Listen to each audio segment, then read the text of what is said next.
The following program is intended for mature audiences.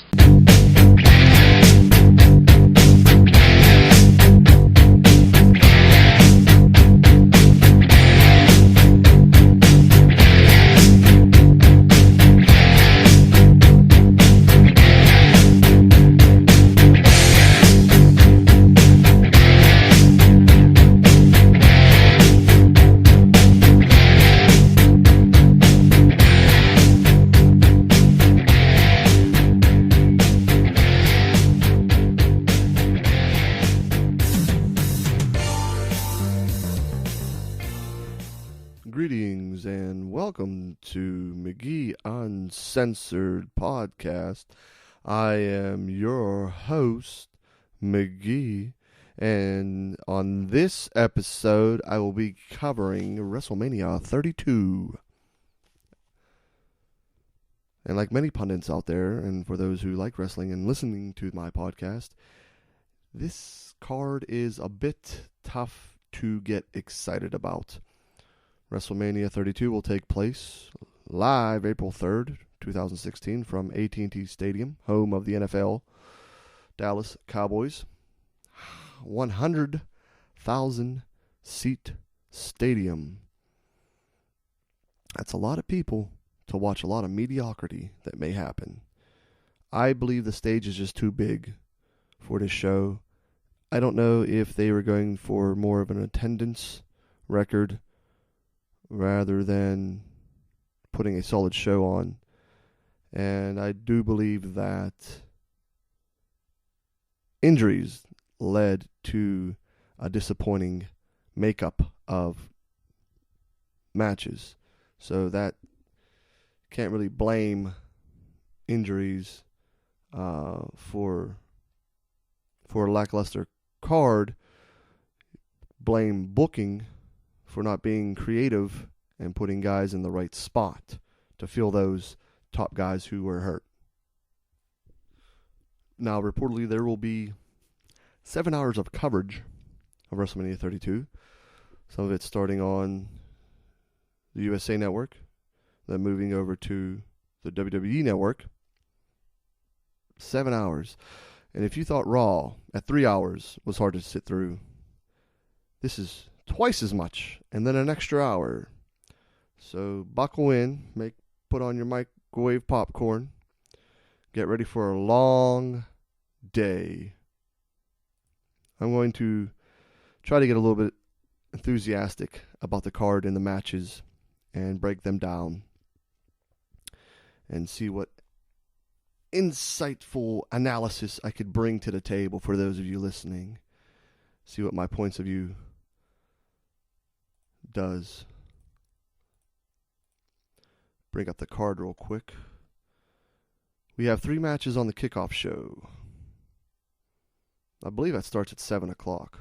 I believe. 3 matches on the kickoff show. Now, I don't know what order they're going to be in, so I'm just going to give you 3 matches that will air. You have the 10 women's tag match. 10 women's tag match, Divas. I don't know. I think they're phasing out the word diva, maybe. I'm not sure. But they have the TV show, so. But anyway, it's Natalya, Paige, Alicia Fox, Eva Marie, and Brie Bella, dubbed Team Total Diva, versus Lana, Tamina, Naomi, Emma, and Summer Rae, dubbed didn't get a name. Now, Eva Marie made her return this past Monday at the Barclays Center in Brooklyn, and was heavily booed. I am not surprised, nor should anybody else be surprised. Now, will this mean that she's on the main roster permanently? I don't know. I'm interested to see if Lana is going to be taking bumps or just coming in and doing 1 or 2 moves and doing the finish. I don't see any storylines progressing out of this match. This could just be a one-off. Unless Lana trains and goes against Brie Bella, who is winding down her career in the Fed, will be retiring in the summer, joining her husband Daniel Bryan. possibly to start a family. How nice. I think everybody will get a couple moves in. You'll see them all brawl at some point, having to be broken up. And I think it's where the finish comes in. A cluster, F, cloud at the end. And I'm going to go Team Total Diva. I think that they benefited from it more. Don't be surprised if Eva Marie gets the finish, gets the pin. You know, if this was on the main card, this would be the bathroom break match. Everybody knows it. And it's a shame because they've really done a good job rebuilding the Divas division, and yet they put something like this together. Oh well. Moving on. The next match on a kickoff show, Usos versus the Dudley Boys. There is no stipulation. There may or may not be tables used. I'm going to go with the Dudley Boys, only because their heel turn recently broke up somewhat of a stale act. It was nice that they came back into the company. I do think that they still have a good bit of mileage left. If they do win, I think that this should propel them into a number one contenders spot for the tag titles. And whoever ends up winning on the main card later, I'll get to that. Sets up a nice little feud for the summer. Possibly a TLC match at SummerSlam. But Usos, Dudley Boys, you know, hopefully this is the end of that. Taking the Dudley Boys. Next kickoff match is United States title. Champion Kalisto versus Ryback. This is what happens when injuries hit the roster hard, folks. You get matches like this. I'm going to say Kalisto retains the title over Ryback. Though it kind of negates, you know, the recent turn of Ryback. But I'm going to go with Kalisto. This is another match. This is a match that, you know, 100,000 people might turn on. And they're going to be turning on a lot of matches. So that's it for the kickoff show. And for the main card of WrestleMania 32, I said I don't know the exact order. I'm just reading them off as how I've written them down. Up next is the Everybody Gets a Paycheck Andre the Giant Memorial Battle Royal. It's nice that everybody's going to try to get on the show and they get a nice little royalty maybe. They've had the Andre the Giant Memorial Battle Royal the past 2 WrestleManias. Cesaro had a push for about a hot 5 minutes. Last year's winner, Big Show. Nothing came out of it. This doesn't push anybody into a title shot. This doesn't push anybody into, you know, the upper tiers of the card. I honestly don't know who's going to win it because I don't know who's all in it. I've been talking about Braun Strowman coming out to look strong, so I'm just going to go Strowman. This nobody's going to care. You know, Sandow should have won last year, but no, don't give them what the fans want. You know, because the trophy doesn't mean a thing. Up next, New Day versus the League of Nations, non-title tag match. The League of Nations, where 4 heels go to die. Mid-carders that they don't know what else to do, so just put them in a big group. And apparently Wade Barrett gave his notice about a month or so ago, and he'll be wrapping up in the summer. That's a shame. Injuries kind of derailed his career a little bit. Maybe he'll be back in a year. Who knows? I'm going to go with the New Day. They are the hottest act on the roster right now. I think a little bit overexposed.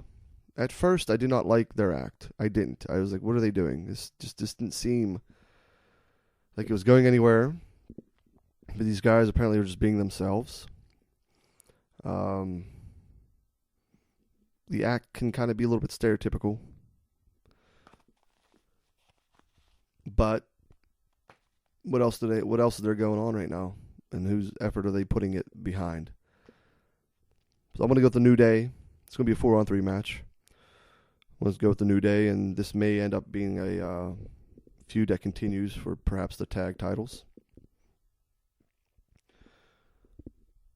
Next matchup, one that will probably have a lot of technicality to it, some skill, some high flying. Chris Jericho versus AJ Styles. AJ Styles has become a darling of the smart marks, and he is one of the he's one of the top wrestlers in the business today. And Jericho will bring that out, and Jericho will do the job. Styles wins his Wrestlemania debut. If Jericho jobbed to Fandango, he's going to do the right thing for AJ Styles. People need to relax, on some of this stuff. But then we have Divas title match, triple threat, featuring champion Charlotte, who I'm sure will be escorted by her father, the Nature Boy Ric Flair, versus Sasha Banks, the boss, versus the last kicker, Becky Lynch. This is who the division... These three are what the Divas, or perhaps they rename it the Women's Division, will be built around. There's a high percentage that Charlotte retains the title. I'm going to go with Becky Lynch, just as an outsider who nobody's probably going to give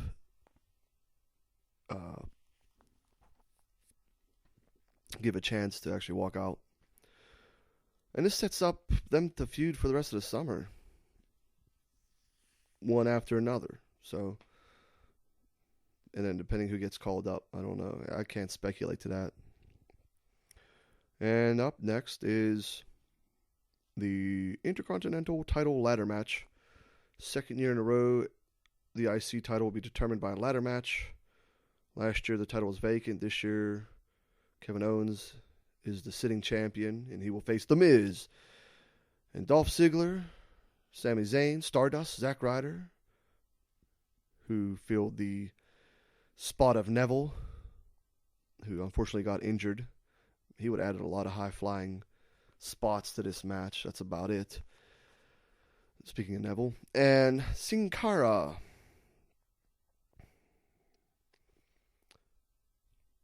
Not too high on this match. Is it necessary to put this many people in the IC title match? Or into a match at all? But how else are you going to try to get everybody on the card? I could see Sami Zayn winning.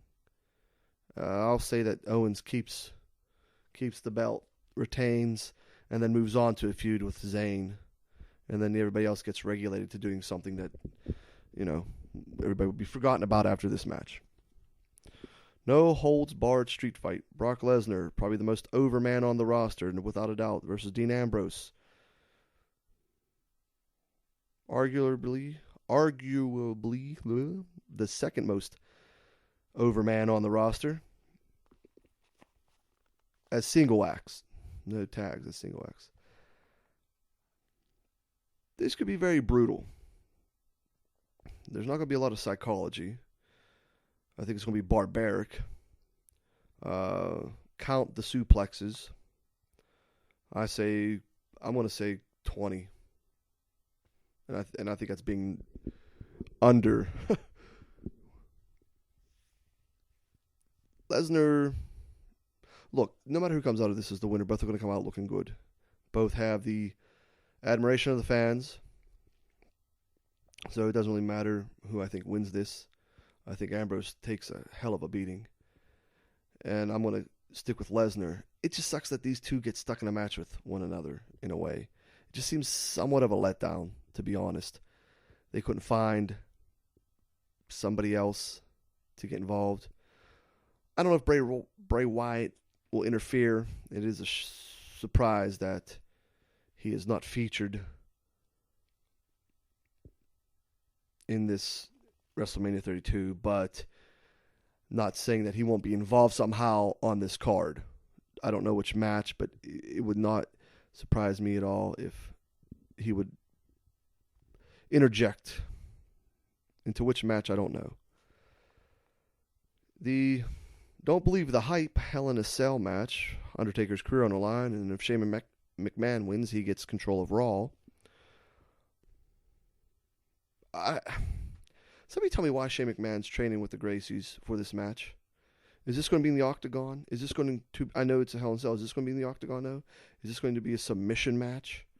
I guess to work on his cardio, perhaps. And what's he going to do? 1 or 2 high spots?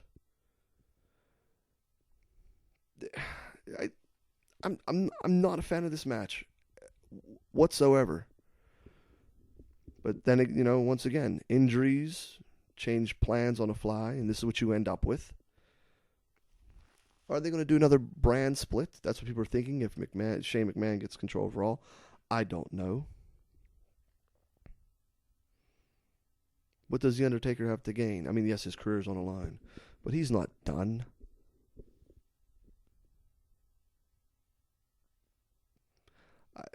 I'm going with Undertaker. I still think Shane gets some control at some point. I think it's going to be another brutal match.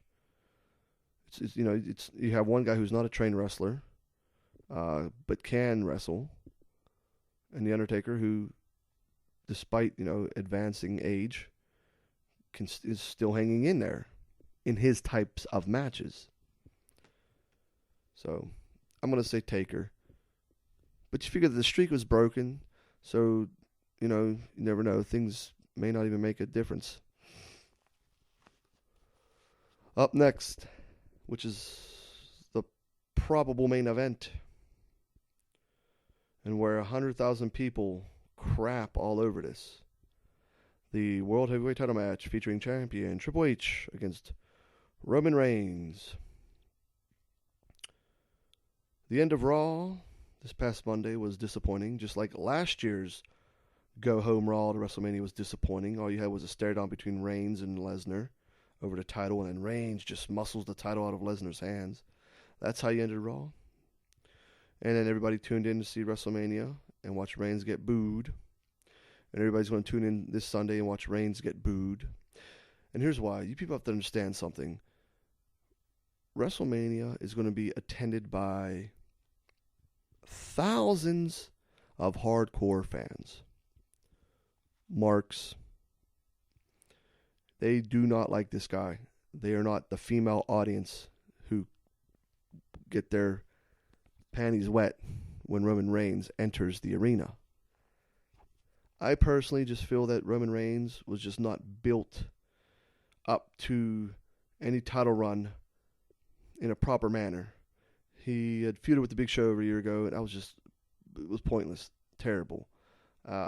It was just very obvious that he was going to be shoved down everybody's throats. And people don't like that nowadays. Last couple of years, they just don't like that. Will there be a double turn? Will Triple H go face? Will Reigns turn heel? I don't think it really matters. Roman Reigns doesn't have the promo ability to be a world champion. He puts people to sleep. He really does. Has he improved in the last year or so? Yeah. But that's depending who's writing his promos. It was embarrassing to watch him come out and just be so monotone and try to remember every line that Vince McMahon wrote him.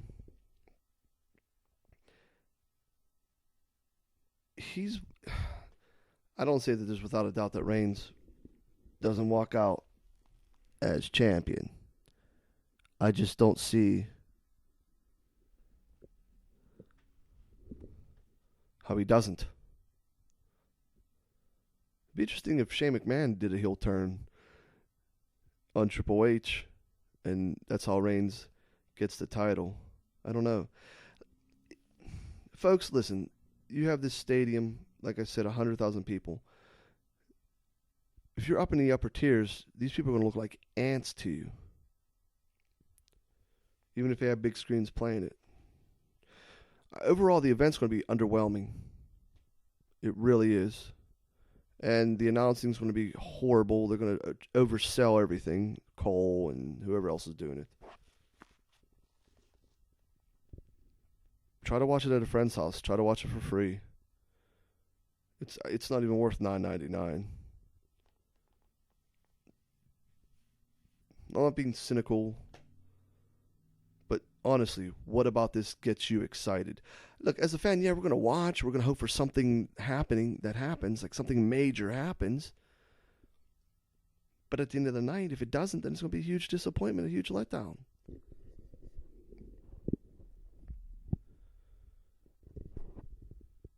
But tune in to see the debacle that it may be.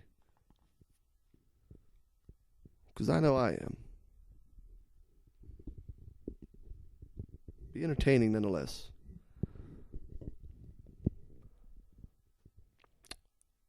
I'm going to say that the match of the night, I'm going to go on a limb. I want to say the Divas match will be the match of the night. You're going to see a big bump in the IC title match off the ladder. Probably seeing Cara or Owens pop a powerbomb somebody through a ladder. You're going to see a big spot in the Hell in a Cell match. Probably McMahon. I don't know if I'd have McMahon jumping off the Hell in a Cell, but something will occur. People have to get excited about this. That paid to go see the event live in person. They have to have the reason to justify the price of the ticket. Say, please, something happen. And then tune in the next night. Everybody, even if you're just a casual fan, tell your friends to tune in. Because that is the best Raw of the year. Because you still have people hanging out who are hardcore fans who are going to have the chance, because you're going to have some kind of matches come out. It'll be boring matches as usual. And they're going to take over the show, which they should do every Monday night, to tell these people to wake up and try something new. That's all I have for Wrestlemania 32. I'm McGee from McGee Uncensored Podcast, for McGee Uncensored Podcast. I bid you adieu. The following program is intended for mature audiences.